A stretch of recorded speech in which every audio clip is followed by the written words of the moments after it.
पहले डिस्कशन कर लेते हैं अपन। डिस्कशन में आपको एक्सरसाइज 1 पार्ट 1 में D2 क्वेश्चन दे रखा है और D2 क्वेश्चन के अंदर अपने पास if three coterminous edges of a tetrahedron are A vector B vector C vector और उनकी कुछ मैग्नीट्यूड आपको गिवन है और एंगल बिटवीन वेक्टर्स भी दे रखा है।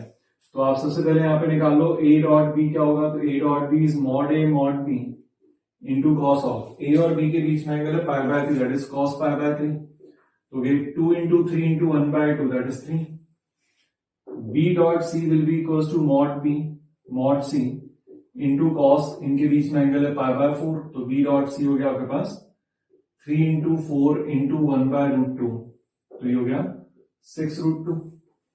फिर C dot A जो हो जाएगा mod C mod A cos, इनके बीच में एंगल पाई बाय 6 गिवन है। तो C और A तो 2 इंटू 4 इंटू रूट 3 बाय 2। तो ये हो गया आपके पास 4 रूट 3। तो therefore अगर अपन वॉल्यूम ऑफ टेट्राहेड्रन की डेफिनेशन से चलें बाय मतलब बाय डेरिवेशन, तो वॉल्यूम ऑफ टेट्राहेड्रन जो होता है will be equals to 1/3 area of base into height. अब आपको क्वेश्चन के अंदर एरिया ऑफ बेस दे रखा है, हाइट निकालनी है और वॉल्यूम के लिए आपको तीनों कोटर्मिनस एजेस जो दे रखे हैं उनमें कुछ रिलेशन दे रखा है। तो जो वॉल्यूम होता है अपने पास volume of tetrahedron 1/6 modulus of box product of A vector B vector C vector होता है। तो ये कैलकुलेट करने के लिए आपको पहले A vector B vector C vector का स्क्वायर निकालना पड़ेगा जो कि होता है A dot B A dot C, B dot A B dot B B dot C dot A C dot B C dot C. ये सारी वैल्यूज यहाँ पे आप फिल कर लो जो आपके पास वैल्यूज है। ए डॉट हो गया आपके पास 4, ए डॉट बी आपके पास हो गया 6, ए डॉट बी हो गया 3, ए डॉट सी हो गया 6 रूट 2। तो यहाँ पे हो जाएगा 3 6 रूट 2। बी डॉट बी हो गया 9, बी डॉट सी जो हो गया वो आपके पास सॉरी यहाँ सी डॉट ए आएगा ना, तो सी डॉट ए है आपके पास 4 रूट 3। तो यहां पर भी 4 रूट 3, फिर ये आएगा 6 रूट 2 और ये आ जाएगा आपके पास 16।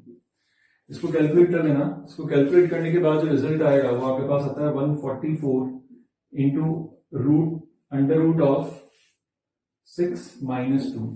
तो ये तो box product of A B C का स्क्वायर आया है। इसका मतलब जो वॉल्यूम आपके पास बनेगा वो वॉल्यूम क्या हो गया, तो वॉल्यूम हो गया आपके पास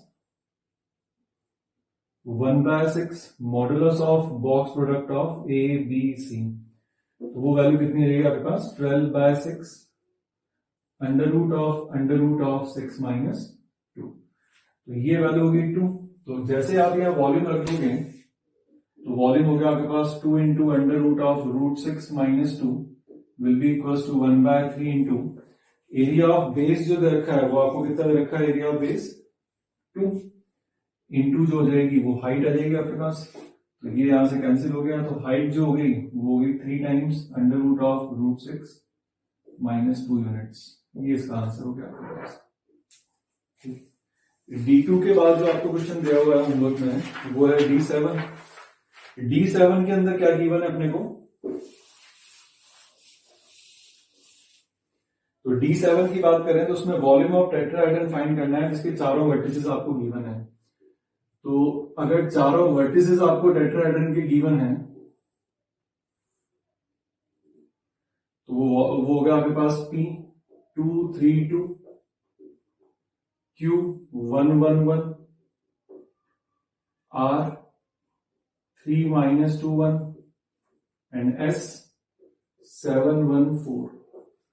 तो इसका वॉल्यूम अगर अपने को निकालना है तो वॉल्यूम ऑफ टेट्राहेड्रन जो आपके पास होगा वो वॉल्यूम ऑफ टेट्राहेड्रन हो जाएगा आपके पास 1/6 of modulus of box product of any 3 coterminous edges.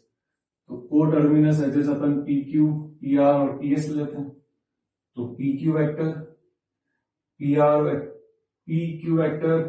Vector and PS vector modulus तो 1/6 whole modulus of determinant of PQ vector. तो PQ क्या होगा फाइनल माइनस इनिशियल, तो 1 - 2 is -1। 1 minus 3 minus 2 and 1 minus 2 minus 1। P R हो जाएगा 3 minus 2 1 minus 2 minus 3 minus 5 1 minus 2 minus 1। P S 7 minus 2 5 1 minus 2 and this is 2। इसको आप calculate कर देना, जो भी आपके पास आंसर आएगा वो इजीली आ जाएगा यहां से आंसर। B7 के बाद next question B8। B8 question में डी सेक्शन में चल रहे हैं अपन, तो D8 जो क्वेश्चन है उसमें आपको A B C D कुछ वेक्टर्स गिवन दे रखे हैं और एक एक्सप्रेशन है जिसकी वैल्यू आपको निकालने के लिए कहा गया है। और वो क्या एक्सप्रेशन है अपने पास, A cross B cross with A cross C whole dot with D। तो सबसे पहले अगर अपन इसको ओपन करें A cross B cross A cross C को, तो ये ओपन करने का तरीका क्या होता है अपने पास, यहां पर मैं इसको अगर लेके चलता हूं तो A क्रॉस इसको हाइड करता हूं तो बॉक्स बन जाएगा A B C into A vector minus C के साथ बन जाएगा box A B A into C vector dot with D vector. तो ये तो 0 हो ही गया, तो आपके पास वैल्यू होगी बॉक्स A B C, ये तो हो गया box product A B C into जो हो जाएगी वैल्यू आपके पास वो क्या हो जाएगी A डॉट D। तो बॉक्स प्रोडक्ट ABC का मतलब तो ABC वेक्टर जो आपको गिवन है वो अपन यहां पर रख देते हैं, तो 1 2 3 2 माइनस 1 1 3 2 1, ये तो हो गया आपके पास बॉक्स प्रोडक्ट ABC। इसको मल्टीप्लाई करना है A डॉट C से, सॉरी A डॉट D, तो A डॉट D अपने पास क्या बनेगा 1 इंटू 3 2 माइनस 2 3 माइनस 6, तो ये हो गया माइनस 6। इस डिटरमिनेंट को सिंप्लीफाई कर लो तो आपके पास जो वैल्यू होगी वो आ जाएगी आपके पास। तो सिंप्लीफाई करने पे इसका जो आंसर आएगा वो -100 आपको मिल जाएगा। Next question D9 question.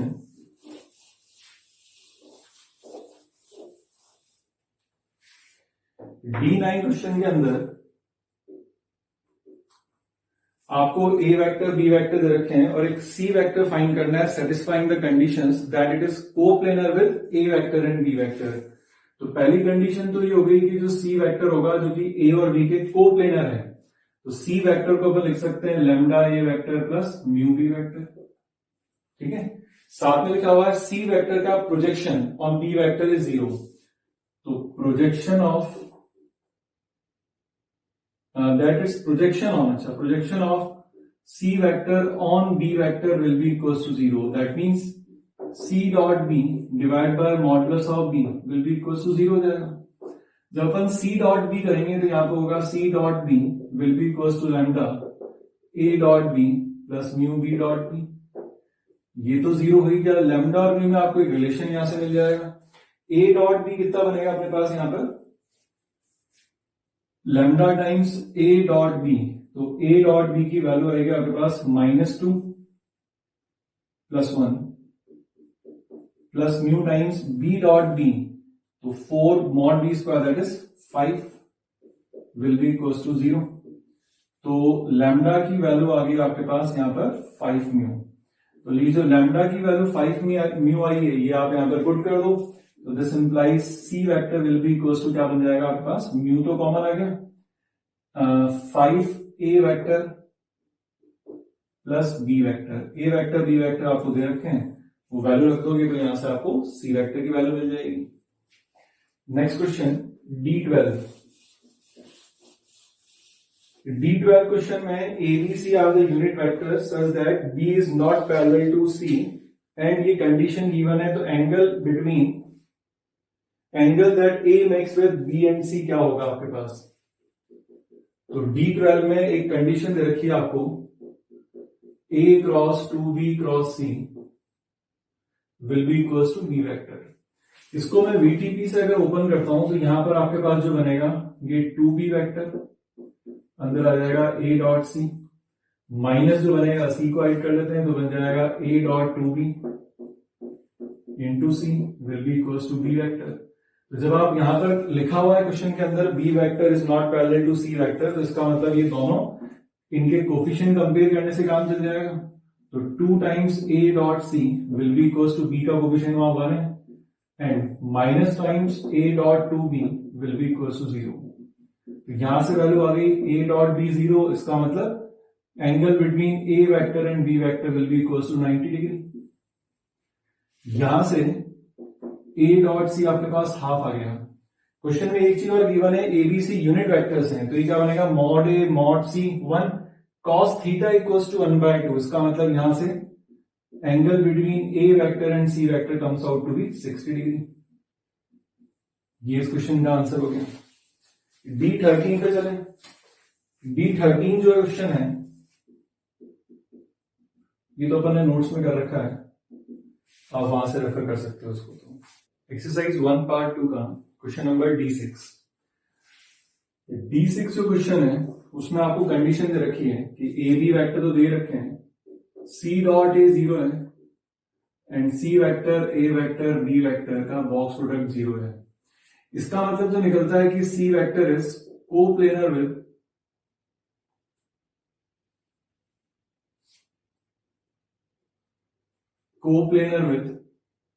A vector and B vector, और यहां से निकलता है कि C vector is perpendicular to A vector. तो सी वेक्टर जो है ए और बी के प्लेन में और ए के परपेंडिकुलर है। इसका मतलब यहां से अपन ये बोल सकते हैं कि C vector will be equals to A cross B. यही तो होगा। तो ये वीटीपी का मतलब ही क्या होता है, कोई भी वेक्टर ए और बी के तो पैरेलल, ए और बी के तो प्लेन में, और बाहर जो वेक्टर होता है उसके क्या होगा, परपेंडिकुलर। तो यहां से अगर अपन रिजल्ट को सॉल्व करें, it will be A dot B into A minus A dot A into B. A dot B जो बनेगा वो आपके पास क्या बन जाएगा, ए डॉट बी। तो ए डॉट बी, ए और बी वेक्टर आपको गिवन है, तो ए डॉट बी बनेगा 1 माइनस 1 माइनस 1, तो it will B minus of 1 into A vector. A vector आपके पास लिखा हुआ है आई कैप प्लस जे कैप माइनस के cap minus A dot A, तो ए डॉट ए मतलब मॉड ए का स्क्वायर, तो ये बन गया माइनस 3 टाइम्स। बी वेक्टर आपके पास लिखा हुआ है आई कैप माइनस जे कैप प्लस के कैप। यहां से सिंप्लीफाई करने पर आपको जो सी वेक्टर की वैल्यू मिल जाएगी, तो सी वेक्टर आपके पास हो जाएगा माइनस 4 आई कैप प्लस 2 जे कैप माइनस 2 के कैप। तो सबसे पहले तो आपको क्या चाहिए, such that a unit vector C. तो सी वेक्टर जो हो गया वो यूनिट वेक्टर, तो इसका मतलब सी कैप जो बनेगा will be modulus C vector divide by modulus of C.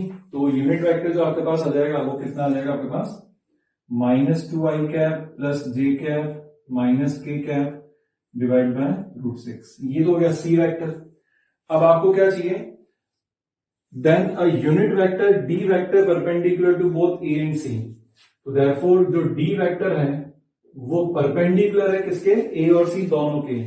तो वो आपके पास अगर ये यूनिट वेक्टर चाहिए तो ये तो vector perpendicular to A and C आ गया। तो इसका मतलब यूनिट वेक्टर जो बनेगा D cap will be A cross C divide by modulus of A cross C. अपने पास ए वेक्टर दे रखा है, ये सी वेक्टर आ ही गया, तो वहां पे आप उनका क्रॉस प्रोडक्ट निकाल लो, डिवाइड बाय ए क्रॉस सी के मैग्नीट्यूड से जैसे डिवाइड करोगे तो आपको वहां से बी वेक्टर भी मिल जाएगा। ठीक है, नेक्स्ट D7 क्वेश्चन में आपको वापस क्या दे रखा है, a vector of length 3 which is perpendicular to, मैं यहां पे 3 वेक्टर बोल देता हूं। तो पहला वेक्टर है आई जे के, तो 1 1 1 लिख रहा हूं उसको मैं। बी वेक्टर है आपके पास 1 1 1 एंड सी वेक्टर है आपके पास 2 -3 0। तो क्वेश्चन ये कह रहा है कि एक वेक्टर निकालो जो कि किसके प्लेन में हो, 3 मैग्नीट्यूड तो बाद में देखते हैं, which is perpendicular to A vector and in the plane of B vector and C vector. इसका मतलब यहां से मेरे पास जो मेरे को जो वेक्टर चाहिए वो किसके तो प्लेन में है, ये ए वेक्टर ही है वापस अपने पास, इसको सी बोल देता हूं, इसको बी वेक्टर बोल देते हैं, क्योंकि वो जो वेक्टर है इसके परपेंडिकुलर और इन दोनों के प्लेन में। तो एक्चुअली देखा जाए तो यही तो क्वेश्चन हो गया आपके पास हो। तो जो सी वेक्टर आपके पास यहां पर आएगा वो ये बनेगा ए क्रॉस बी। तो ये तो आपके पास क्या आ गया, वेक्टर आएगा आपके पास, लेकिन आपको क्या चाहिए, वेक्टर ऑफ मैग्नीट्यूड कितनी चाहिए उसकी, 3। तो देयरफॉर जो आपका आंसर होगा, रिक्वायर्ड जो वेक्टर आपको चाहिए, required vector will be equals to 3 C cap. तो ये आपका आंसर मिलेगा आपको। कि पहले तो ये वेक्टर निकाल लेना, वीटीपी से सेम होगा, वही क्वेश्चन हो गया। देख लो आप, यहां पूरा आपको क्या लिखा हुआ है, मतलब आपको एक्सप्रेशन की फॉर्म में लिखा हुआ है, यहाँ पे लैंग्वेज की फॉर्म में लिखा हुआ है, तो बात तो होती हुई बन रही है आपके पास। तो सी वेक्टर निकाल लो, सी कैप निकाल लेना, 3 से मल्टीप्लाई कर देना, तो रिक्वायर्ड वेक्टर मिल जाएगा जिसकी मैग्नीट्यूड 3 होगी। ठीक है, D6 D7 के बाद नेक्स्ट जो क्वेश्चन है D10।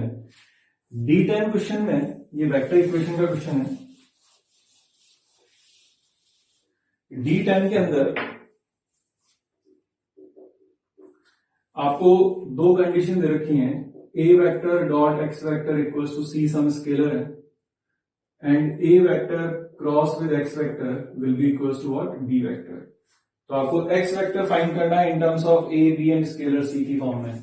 तो सबसे पहले तो यहां पर एक्स डॉट सी दिख रहा है आपको यहां पर, तो सॉरी ए डॉट एक्स दिख रहा है, तो ये जो वैल्यू है इसको अपन क्या करें, cross product with A vector कर दो, तो it comes out to be A cross X equals to A cross B. ये एक्चुअली बार नहीं है ना, ये वेक्टर्स ही है, मैं उनको जल्दी में सिर्फ वेक्टर लगा के इस तरीके से लिख रहा हूं, तो बार नहीं है कोई ना, वेक्टर ये हो। इसको वीटीपी से ओपन कर लो, तो ए तो बाहर, ये बनेगा आपके पास A dot X into A vector minus X बाहर, A dot A into X will be equals to A cross B. ये वैल्यू आपको गिवन है क्वेश्चन के अंदर सी, ये दे रखा है आपको यहां पर सी, तो ये तो स्केलर सी हो गया। तो जो एक्स वेक्टर चाहिए वो एक्स वेक्टर के आगे इसको इधर लेके आ लो, C A vector minus A cross B divide by A dot A, that is modulus of A का होल स्क्वायर। तो यहां से वो आपको आंसर मिल जाएगा। एक्सरसाइज 2 पार्ट 1 पे चलते हैं। एक्सरसाइज 2 पार्ट 1 में क्वेश्चन नंबर 14 जो है वो दे रखा है, if B vector and C vector are two non collinear vector such that A vector is parallel to B cross C. इसका क्या मतलब है आपके पास कि अगर मान लो बी और की, ये अगर मान लो ये डायरेक्शन बी क्रॉस सी का है, तो ए वेक्टर बी क्रॉस सी के पैरेलल है, तो इसका मतलब बी क्रॉस सी होता क्या है, ऐसा वेक्टर जो कि बी और सी दोनों के परपेंडिकुलर हो।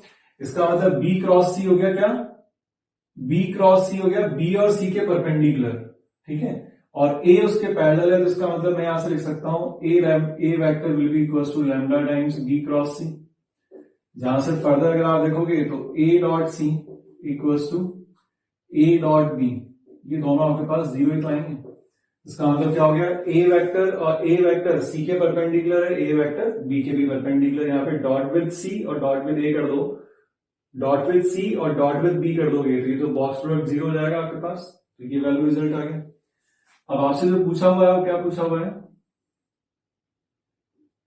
ए cross B dot with A cross C. इसकी वैल्यू निकालने के लिए अपने को डायरेक्ट रिजल्ट पता है, ये क्या होता है, ए डॉट ए फिर A dot C B dot A B dot C. ये अपन इसको एक्सपेंड कर देते हैं। तो सबसे पहले ए डॉट ए, तो ए डॉट ए तो हो गया mod A square, A dot C यहां से जीरो हो गया, बी डॉट ए ये जीरो हो गया, यहां पे बचा बी डॉट सी। इसको जब एक्सपेंड करोगे तो क्या बनेगा आपके पास, mod A square into B vector dot C vector. तो ये इसका आंसर हो गया आपके पास। ठीक है, क्वेश्चन नंबर 15 पर मूव करते हैं। क्वेश्चन 15 में लिखा हुआ आपके पास A cross B cross C will be equals to A cross B cross C. साथ में लिखा हुआ है A vector B vector C vector are any three vector such that A dot B is not equals to 0, B dot C is not equals to 0, then A vector C vector के बीच में क्या relation होगा। इनको अपन VTP से open कर देते हैं, तो ये बनेगा आपके पास A dot C into B minus, फिर इसको लिखेंगे तो बनेगा B dot C into A will be equal to, फिर बी को हाइड करता हूं तो A dot C into B. Simply अपन VTP को ओपन कर रहे हैं ना, तो सी को हाइड करा तो बना A dot B into C vector. तो ये तो यहां से कटी गया, यहां पर हो गया आपके पास B dot C into A will be equal to A dot B into C. Question में लिखा हुआ है कि ए डॉट बी और बी डॉट सी जीरो नहीं है, तो मैं इसको ऐसे लिख सकता हूं B dot C will be equal to A dot B upon B dot C, C vector. तो ये अगर कोई स्केलर हो ना तो A vector will be equal to lambda times C. इसका क्या मतलब हो गया आपके पास, ए वेक्टर अगर लैम्डा टाइम्स सी लिखा हुआ है तो ए वेक्टर और सी वेक्टर आपस में क्या होंगे, पैरेलल होंगे आपके पास। तो सी ऑप्शन इसका आंसर आ जाएगा। Now after discussion we will move on to theory part. जब नेक्स्ट अपन पढ़ते हैं लीनियर कॉम्बिनेशन अपन किसे बोलते हैं। तो if A B C vectors, अगर ये आपको सेट ऑफ वेक्टर्स गिवन है, देन द वेक्टर, कोई भी वेक्टर अगर इन वेक्टर के इस फॉर्म में लिखा हुआ है, मतलब अगर A vector B vector C vector set of vectors हैं और कोई भी आर वेक्टर अगर X A vector Y B vector plus Z C vector plus so on लिखा हुआ है, तो इसका मतलब is called linear combination of A vector B vector C vector for some scalars X Y Z so on. या आप use करते हुए आ रहे हो अभी तक हालांकि वेक्टर के अंदर, लेकिन अपन ने उसको अभी तक कोई नाम नहीं दिया था। तो अब आप ये ध्यान रख सकते हो कि कोई भी वेक्टर्स अगर गिवन है उनको किसी स्केलर से मल्टीप्लाई करके अगर एडिशन की फॉर्म में लिखे हुए हैं तो एक linear combination of set of vectors कहलाता है। लीनियर कॉम्बिनेशन से अपने पास एक और चीज आती है, linearly independent set of vectors and linearly dependent set of vectors, जिसको अपन LI एंड LD बोलते हैं इन शॉर्ट में। अब लीनियरली डिपेंडेंट वेक्टर्स क्या होते हैं आपके पास, अगर कोई भी सेट ऑफ वेक्टर्स अगर गिवन है तो उनमें से अगर किसी भी एक वेक्टर को या कम से कम एक वेक्टर को बाकी बचे हुए वेक्टर्स के अगर लीनियर कॉम्बिनेशन में अगर अपन लिख सकते हैं तो आपके पास सेट ऑफ वेक्टर्स क्या कहलाएंगे, लीनियरली डिपेंडेंट। और जो वेक्टर्स का सेट अगर लीनियरली डिपेंडेंट नहीं होगा तो वो क्या कहलाएगा, लीनियरली इंडिपेंडेंट। देखो लिखा हुआ भी देखते हैं, a set of vectors are said to be LD linearly dependent if there exists at least one vector from that set, वही चीज मैंने जो बोला कि जो आपके पास सेट ऑफ वेक्टर्स हैं उनमें से कम एक वेक्टर अगर आपके पास है from that set which can be expressed as the linear combination of other set of vectors। तो कम से कम एक वेक्टर बाकी वेक्टर्स के लीनियर कॉम्बिनेशन की फॉर्म में अगर लिखा जा सकता है तो वो आपके पास linearly dependent set of vectors होंगे। और अगर सेट ऑफ वेक्टर्स LD नहीं होंगे तो वो लीनियरली इंडिपेंडेंट कहलाएंगे। देखो इसको अपन, अगर आपके पास कोई भी अगर लीनियर कॉम्बिनेशन गिवन हो तो उसमें अपन कैसे डिसाइड करेंगे कि जो सेट ऑफ वेक्टर्स गिवन है वो आपके पास लीनियरली डिपेंडेंट है या लीनियरली इंडिपेंडेंट है, वो चेक करते हैं अपन।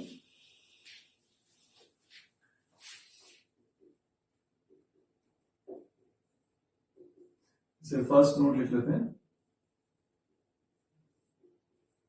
if x1 vector, x2 vector, x3 vector, so on xk vector are vectors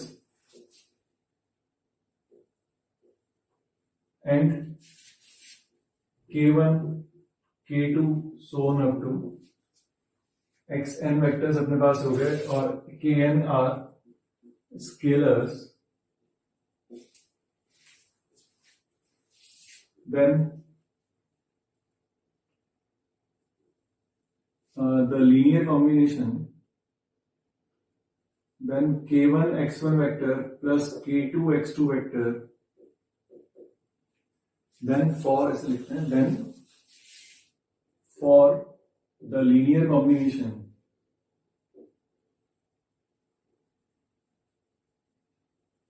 अगर इस फॉर्म का कोई भी लीनियर कॉम्बिनेशन आपको गिवन है, k1 linear combination k1 x1 vector plus k2 x2 vector k3 x3 vector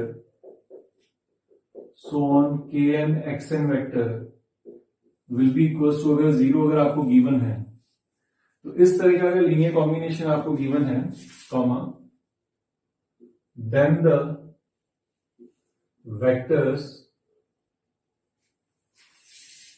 x1 vector, x2 vector, x3 vector, so on xk vector are क्या हो सकते हैं?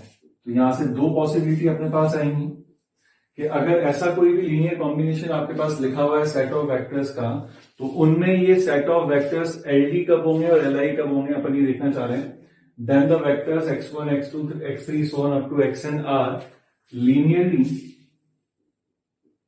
अगर मैं लीनियरली डिपेंडेंट की, चलो लीनियरली इंडिपेंडेंट की अगर मैं बात करता हूं, तो अगर अपन ने क्या कहा है कि अगर set of vectors linearly dependent और लीनियरली इंडिपेंडेंट अगर ये चेक करें, तो इनमें से अगर किसी भी वेक्टर को बाकी के लीनियर कॉम्बिनेशन की अगर फॉर्मूला में लिख सकता हूं, तो ये सेट ऑफ वेक्टर्स क्या कहलाएंगे? एलडी. तो इसका मतलब क्या हुआ, अगर मैं यहां पर x1 वेक्टर लिखना चाहता हूं, तो x1 वेक्टर क्या होगा, ये बाकी सारे वेक्टर इधर आएंगे और k1 से डिवाइड कर दूंगा मैं, तो आपके पास x1 वेक्टर को बाकी सबके लीनियर कॉम्बिनेशन में लिखा जा सकता है. लेकिन अगर k1 0 हो गया, तो मैं फिर x1 वेक्टर को नहीं लिख पाऊंगा, मुझे x2 वेक्टर पर जाना पड़ेगा.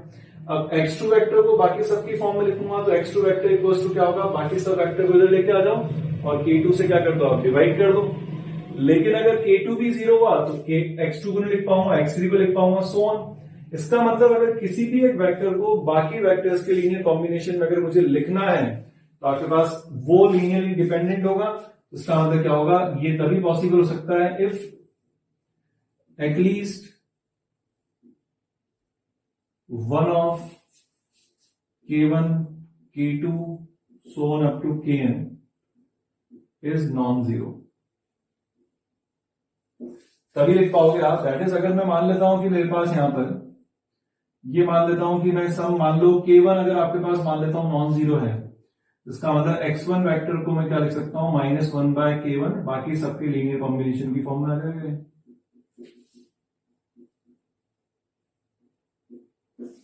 ये आपने x1 वेक्टर को बाकी सबके लीनियर कॉम्बिनेशन में लिख दिया, तो set of vectors linearly dependent हो गए. लेकिन ऐसा कब नहीं लिख पाऊंगा मैं, जब k1, k2, k3 अगर साइमल्टेनियसली 0 हो जाएंगे. इसका मतलब ये set of vectors linearly independent कहलाएंगे कब, when k1 equals to k2 equals to k3 equals to kn, सारे के सारे स्केलर्स अगर साइमल्टेनियसली 0 हो गए, तो किसी भी एक वेक्टर को बाकी बचे वेक्टर्स के लीनियर कॉम्बिनेशन में नहीं लिख पाऊंगा. तो ये आपके पास सेट ऑफ वेक्टर्स क्या कहलाएंगे, आपके पास लीनियरली इंडिपेंडेंट अगर सारे स्केलर साइमल्टेनियसली 0 हो गए तो, और अगर कम से कम एक स्केलर भी अगर नॉन जीरो है, तो सेट ऑफ वेक्टर्स क्या कहलाएंगे आपके पास, linearly dependent set of vectors. LI LD से रिलेटेड कुछ और अपन चीजें पढ़ते हैं. जैसे दो वेक्टर्स हैं तो लीनियरली डिपेंडेंट कब होंगे, 3 हैं 4 हैं तो ये लीनियरली डिपेंडेंट कब होंगे अपने पास. So two vectors A vector and B vector are linearly dependent if they are collinear or parallel. क्योंकि अपन जानते हैं कि अगर कोई भी दो वेक्टर अगर पैरेलल होते हैं, तो किसी भी एक को आप लैम्डा टाइम्स दूसरे के लिख सकते हो. तो ये क्या लिखा हुआ है, A vector equals to linear combination of B vector लिखा हुआ है. इसका मतलब अगर इस फॉर्म में लिख पा रहे हैं, तो ये तभी लिख पाते हैं जब वेक्टर्स क्या होते हैं, कोलिनियर या पैरेलल. तो अब आपसे पूछा जाए कि दो वेक्टर्स कोलिनियर, दो वेक्टर्स लीनियरली डिपेंडेंट कब होंगे, चेक करके बताओ. इसका मतलब क्या हो गया, या तो A क्रॉस B उनका 0 हो जाए, वो पैरेलल हो जाए, या फिर किसी भी एक वेक्टर को लैम्डा टाइम्स दूसरे वेक्टर B वेक्टर की फॉर्म में अगर लिख सकते हो, तो they are linearly dependent. 3 vectors अगर आपके पास लीनियरली डिपेंडेंट हुए, तो एक ही प्लेन में होंगे, तभी तो आप किसी भी एक वेक्टर को बाकी दो के लीनियर कॉम्बिनेशन में लिख पाओगे. इसलिए अगर 3 वेक्टर्स की अगर अपन बात करते हैं कि लीनियरली डिपेंडेंट कब होंगे, तो तभी होंगे जब वो कोपेयर होंगे. तो 3 वेक्टर्स को अगर आपको चेक करने के लिए कहा जाए कि ये लीनियरली डिपेंडेंट है या नहीं है, तो उनका बॉक्स प्रोडक्ट अगर 0 आ जाएगा तो कोप्लेनर हो गए, मतलब लीनियरली डिपेंडेंट. और बॉक्स प्रोडक्ट 0 नहीं आया तो वो क्या हो जाएंगे, linearly independent. Next point, in 3D every set of 4 या 4 से ज्यादा कितने भी वेक्टर्स हो 3D के अंदर, वो सारे लीनियरली डिपेंडेंट ही होते हैं. क्यों, क्योंकि आपको देखो अपन ने कई बार ऐसे क्वेश्चंस करे हैं, जैसे A वेक्टर आपके पास लिखा हुआ रहता है 3i cap plus 4j cap plus 5k cap, ये लिखा रहता है. तो यहाँ पे अपने पास कितने वेक्टर्स हो गए, 4 हो गए. ये आई कैप, जे कैप, के कैप है तो वेक्टर ही ना, यूनिट वेक्टर्स ही थे. और एक हो गया ए वेक्टर. तो आप ढंग से देखो, ए वेक्टर को आपने बाकी 3 की लीनियर कॉम्बिनेशन लेकर रखा है. इसका मतलब इस ए वेक्टर को मैं क्या कर सकता हूं, ए आई कैप, जे कैप, के कैप को क्या बोल सकता हूं मैं, लीनियरली डिपेंडेंट. इसलिए 4 या 4 से ज्यादा कोई भी वेक्टर्स अगर 3D स्पेस में है, तो अपन किसी भी एक को बाकी के लीनियर कॉम्बिनेशन में लिख सकते हैं। तो इसलिए जो चौथा पॉइंट लिखा हुआ है, every set of 4 vectors are linearly dependent हो जाएगा। अब कुछ रिजल्ट्स अपने को यूज करने होते हैं कि जैसे अगर आपको दे रखे हैं कि वेक्टर्स अगर आपको दे रखे हैं तो उनका अपन लीनियर कॉम्बिनेशन कब कब कोई एक्सप्रेशन लिख पाएंगे। तो नेक्स्ट पॉइंट है आपके पास, if A vector and B vector are two non zero and non collinear vectors, कोई भी दो वेक्टर ए वेक्टर और बी वेक्टर हैं वो नॉन जीरो और नॉन कोलिनियर हैं, तो कोई भी एक तीसरा वेक्टर आर वेक्टर जो ए और बी के प्लेन में है, तो अब 3 वेक्टर हो गए, A vector B vector and R vector, और वो कैसे हैं, कोप्लेनर। तो अपन यहां से बोलेंगे अगर 3 वेक्टर्स अगर कोप्लेनर होते हैं तो लीनियरली डिपेंडेंट होंगे। इसका मतलब अब अगर ए वेक्टर बी वेक्टर और आर कोई भी वेक्टर है जो कि ए और बी के कोप्लेनर है, ए और बी के प्लेन में है, तो आर वेक्टर को अपन बाकी ए और बी के लीनियर कॉम्बिनेशन में लिख पाएंगे, लेकिन वो लिखने का तरीका हमेशा आपके पास यूनिक होगा, ये ध्यान रखना।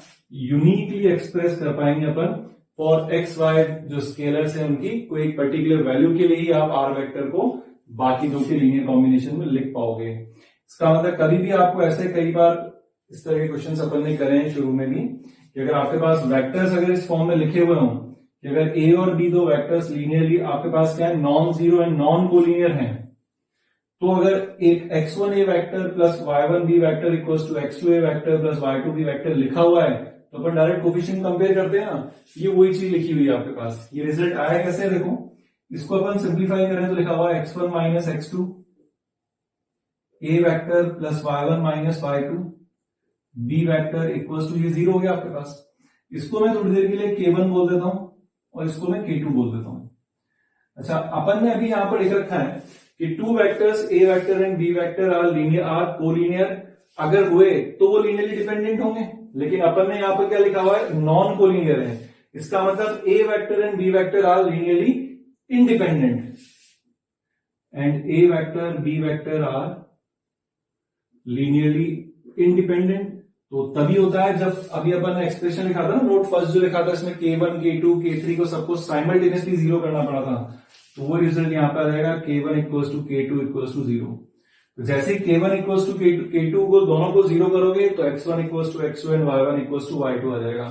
तो इसलिए अब अपन ध्यान रखें कि अगर कभी भी कोई ऐसा एक्सप्रेशन आपके पास लिखा हुआ है जहां पे a और b आपके पास क्या है, दो वेक्टर्स हैं लेकिन वो नॉन कोलिनियर है, मतलब लीनियरली इंडिपेंडेंट है, तो डायरेक्ट अपन उनके कोफिशिएंट्स कंपेयर कर देंगे तो रिजल्ट अपने को मिल जाता है। ये तो आपके पास क्या हुआ, 3 वेक्टर की अपन ने बात करी है, ए वेक्टर बी वेक्टर जो कि नॉन कोलिनियर है, और चौथा वेक्टर तीसरा वेक्टर जो हो गया आर वेक्टर, इनके कोप्लेनर। सेम एक और रिजल्ट होता है इसी में भी कि अगर अपने पास 3 vector A vector B vector C vector, अगर वो आपके पास नॉन कोप्लेनर है, तो next if A vector B vector and C vector are non-zero and non-coplanar vectors, comma then any vector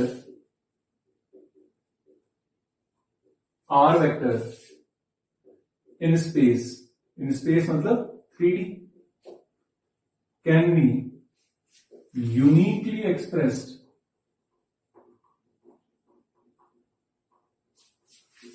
as a linear combination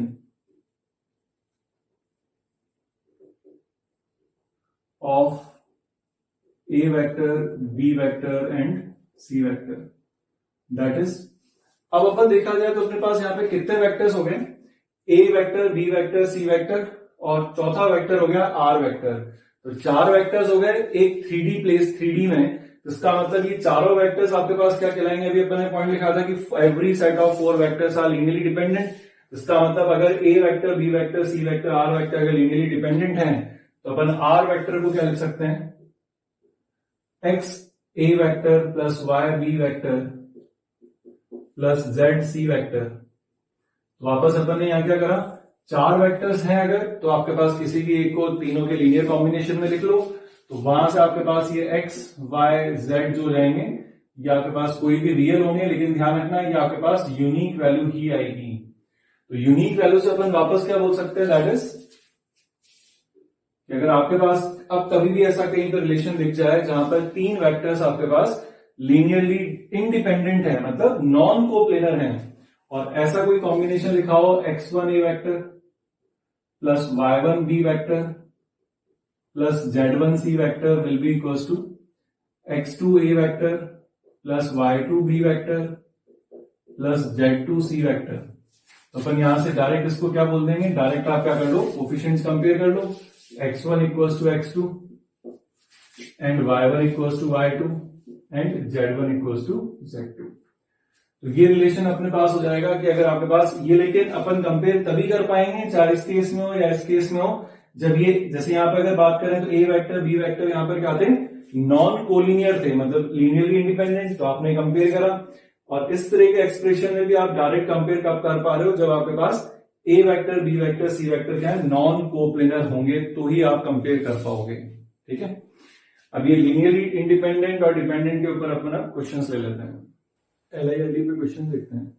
identify which set of following vectors are linearly independent और linearly dependent. यहां पर आपको तीन vectors अगर given है, तो अगर तीन वेक्टर्स के लिए अपन हमेशा क्या चेक करेंगे, उनका बॉक्स प्रोडक्ट। तो चेक कर लेते हैं कि box product of A vector B vector C vector क्या होगा आपके पास, 1 0 0 5 0 0 1 -1 0। तो ये पूरा कॉलम 0 है, तो वैल्यू क्या होगी 0। इसका अंदर वेक्टर्स क्या हो गया आपके पास, लीनियरली इंडिपेंडेंट हो गए।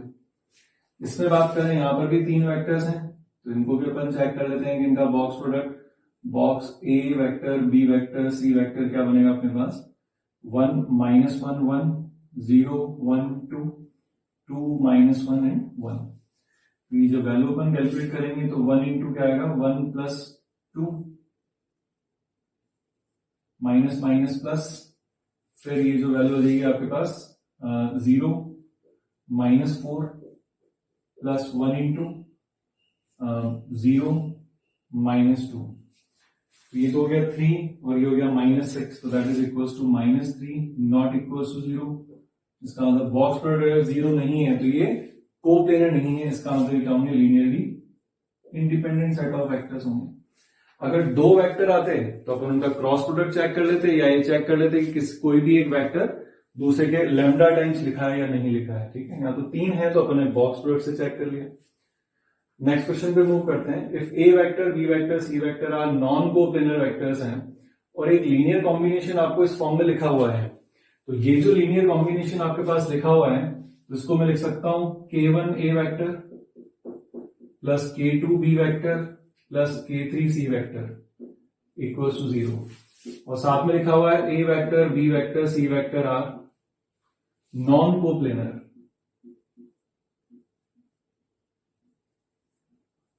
नॉन कोप्लेनर का मतलब क्या होगा, ये लीनियरली इंडिपेंडेंट, और लीनियरली इंडिपेंडेंट होने का मतलब ये हुआ कि k1 भी 0 हो गया, k2 भी 0 हो गया और k3 भी साइमल्टेनियसली 0 हो गया। दिस इंप्लाइज k1 0 का मतलब हो गया x - 2y plus z equals to 0, k2 0 का मतलब हो गया 2x - y plus lambda z equals to 0, और फिर हो गया x प्लस y, k3 0 का मतलब z इक्वल्स टू 0। अब ये लिखा हुआ है कि ये ट्रू है infinite combinations of x by z के लिए। तो ढंग से देखा जाए तो अपन क्रैमर रूल से अगर देखें यहां पर, तो आपके पास ये होमोजेनियस इक्वेशन है एंड इनफाइनाइट सॉल्यूशन की बात करी जा रही है। Homogeneous equation and infinite solution या homogeneous equation and non trivial solution एक ही बात है।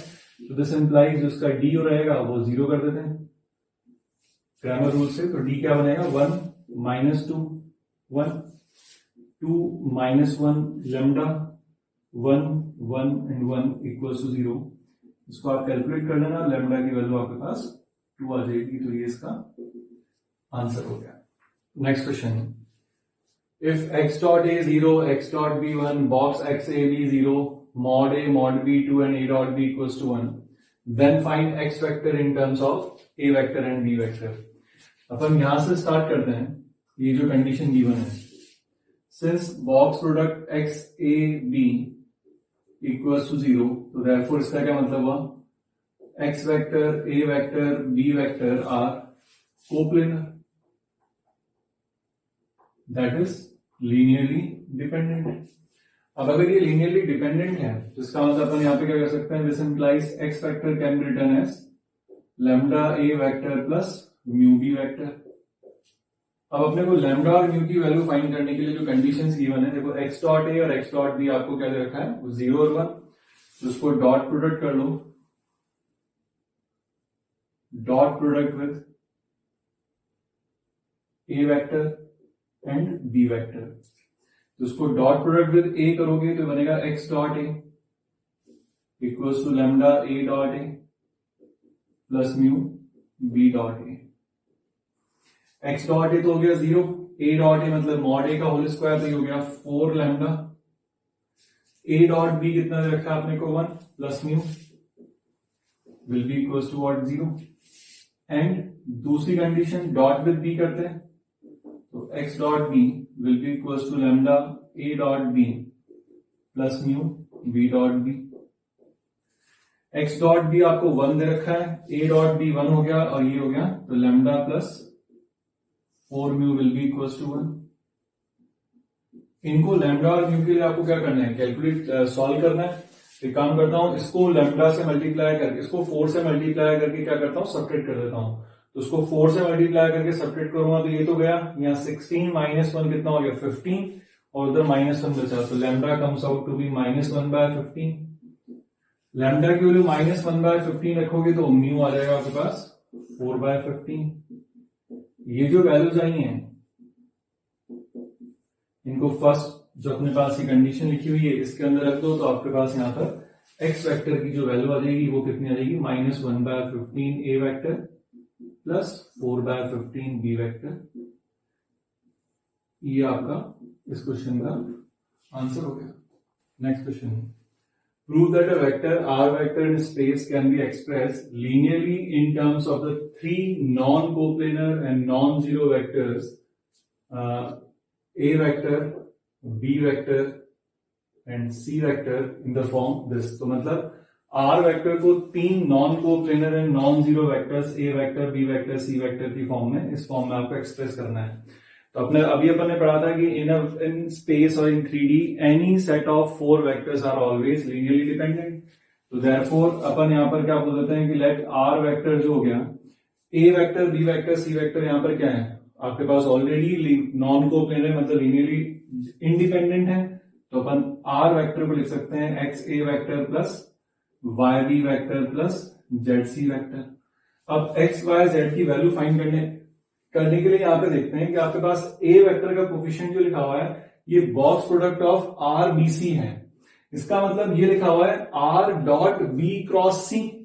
इसका मतलब यहां पर मेरे को अगर x की वैल्यू चाहिए तो b और c यहां से हटने चाहिए, मतलब b और c अपने आप 0 हो जाए। इसका मतलब मैं क्या करूं, इसको dot product with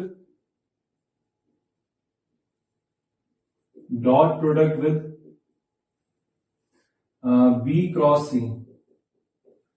dot product with b cross c करोगे तो इधर बनेगा आपके पास r dot b cross c equals to x A dot B cross C, और B dot B cross C 0, C dot C cross C 0। तो इसका मतलब यहां से आपके पास x की जो वैल्यू आ गई है वो x की वैल्यू कितनी आ गई, ये कितना बन गया box R B C divide by box A B C. Similarly अभी तो अपन ने B क्रॉस सी से डॉट करा है, यहां पे देखा जाए तो ये R dot C cross A है, तो इसको C क्रॉस A से भी डॉट कर दो, और यहां देखा जाए तो R dot A cross B है, तो इसको A क्रॉस B से भी डॉट कर दो। तो बाय सिमिलरली अपन यहां से क्या बोल सकते हैं, आपके पास ऐसे जब आप करोगे तो Y की वैल्यू क्या आएगी आपके पास। अब अपन ने करा है C क्रॉस A के साथ डॉट, तो यहां बनेगा R dot C cross A that is R C B। अपन ने B C C A से करा है ना, तो R C A divide by C cross A से डॉट करेंगे अपन, तो ये 0 ये बनेगा बीसीए। तो box BCA will be equal to box ABC, तो अपॉन में आ जाएगा box A B C. And similarly जब आप जेड निकालोगे तो आपने ए क्रॉस बी से डॉट करा, तो यहां पर बनेगा R dot A cross B that is box R A B. Upon में ए क्रॉस बी, इनके साथ डॉट होगा तो ये जीरो यहां बनेगा C dot A cross B, that is box C A B. तो बॉक्स सी ए बी वापस किसके बराबर होता है, बॉक्स ए बी सी के। ये जो वैल्यूज आपके पास आई हैं इनको उठा के आप इस इक्वेशन के अंदर जैसे पुट करोगे तो आपको जो रिक्वायर्ड कंडीशन है जो आपको प्रूव करना है वो रिजल्ट वहां से इजीली आपको मिल जाएगा।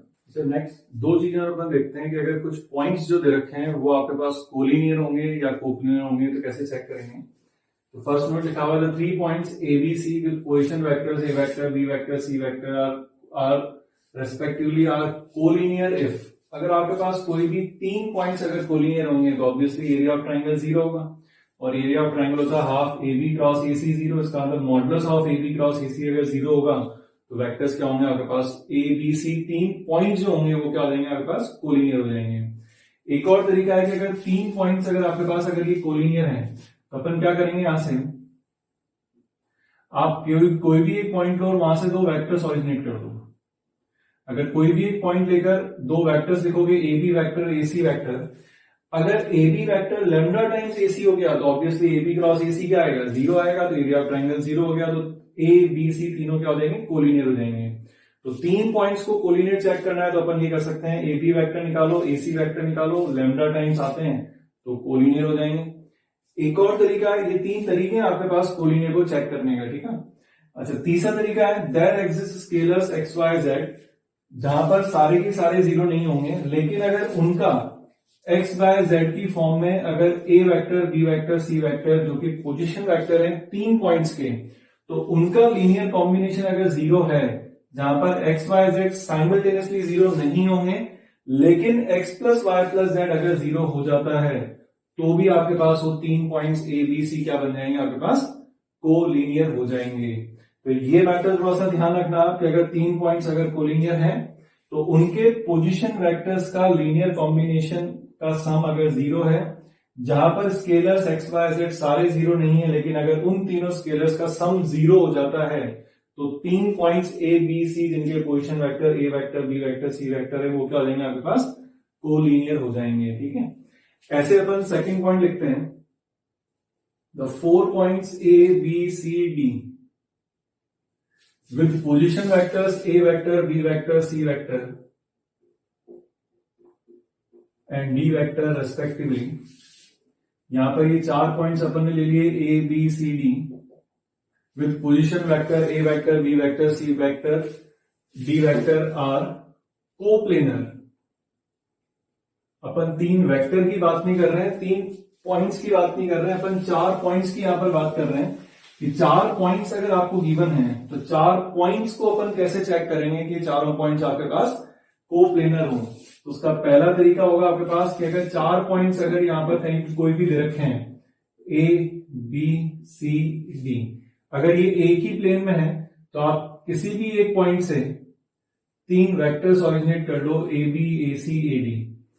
अब अगर 4 points A B C D अगर आपके पास कोलिनियर हुए तो ये 3 vectors A B A C A D क्या हो जाएंगे, कोप्लेनर हो जाएंगे। इसका मतलब box product of A B A C और ए डी जो रहेगा वो आपके पास क्या हो जाएगा, 0 हो जाएगा। तो ये पहला मेथड हुआ कि 4 पॉइंट्स हैं तो 3 वेक्टर्स बना लो, उनका बॉक्स प्रोडक्ट अगर 0 होगा तो कोप्लेनर हो जाएंगे। और दूसरा तरीका अपने पास वापस यही रहेगा, second method, there exist scalars X Y Z W, और ले लेता हूं यहां पर not all 0 simultaneously such that. अब यहां पे 4 पॉइंट्स हैं आपके पास और 4 पॉइंट्स के पोजीशन वेक्टर्स का लीनियर कॉम्बिनेशन लिखना है। तो X A vector plus Y B vector plus Z C vector plus W D vector equals to अगर 0 है, जहां पर X Y Z W simultaneously 0 नहीं है लेकिन अगर उनका sum x plus Y plus Z plus W अगर 0 होता है तो आपके पास 4 पॉइंट्स जिनके position vector A vector B vector C vector D vector हैं, चारों पॉइंट्स अपने पास क्या हो जाएंगे, कोप्लेनर हो जाएंगे। तो कोप्लेनर चेक करने के 2 तरीके हुए, 3 वेक्टर्स बनाओ, उनका बॉक्स प्रोडक्ट चेक कर लो, या फिर कई बार ऐसा स्टेटमेंट लिखा दिखे कि आपके पास ये लीनियर कॉम्बिनेशन लिखा हुआ है 4 वेक्टर्स का जिनके स्केलर्स का सम 0 है, तो भी वहां से अपन बोल सकते हैं कि ए vector, B vector, C vector, D vector क्या होंगे आपके पास, कोप्लेनर होंगे। मतलब पॉइंट्स जो होंगे उनके पोजीशन वेक्टर दे रखे हैं, तो चारों पॉइंट्स क्या हो जाएंगे, कोप्लेनर हो जाएंगे अपने पास। क्वेश्चन देखते हैं। Find the value of lambda for which the 4 points with position vectors दे रखे हैं, 4 पॉइंट्स के पोजीशन वेक्टर दे रखे हैं, आर कोप्लेनर आपको कहा गया है। तो जैसा अभी अपन ने कहा था कि अपने पास अगर 4 पॉइंट्स हैं ए, जिसका पोजीशन वेक्टर आपके पास हो जाएगा माइनस जे कैप माइनस के कैप, बी जिसका पोजीशन वेक्टर अपने पास, मैं कोऑर्डिनेट की फॉर्म में लिख लेता हूं, एक ही बात है वो, 0 -1 4 5 लैम्डा, सी पॉइंट जो हो गया वो हो गया आपके पास 3 9 4, और डी जो हो गया आपके पास -4 4 4। तो आपने ऐसा कहा था कि जैसा कि अपन ने पढ़ा था कि आप किसी भी एक पॉइंट से 3 वेक्टर्स ऑरिजिनेट कर लो। अब ये चारों पॉइंट्स अगर कोप्लेनर हुए तो for 4 points A B C D to be coplanar,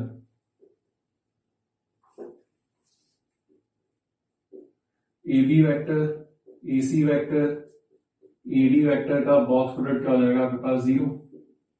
अब ए बी वेक्टर अपन लिखेंगे तो ए बी वेक्टर क्या होगा, फाइनल माइनस इनिशियल, तो क्या होगा 4 6 लैम्डा +1। ए सी वेक्टर लिखूंगा तो 3 9 +1 10 4 +1 5।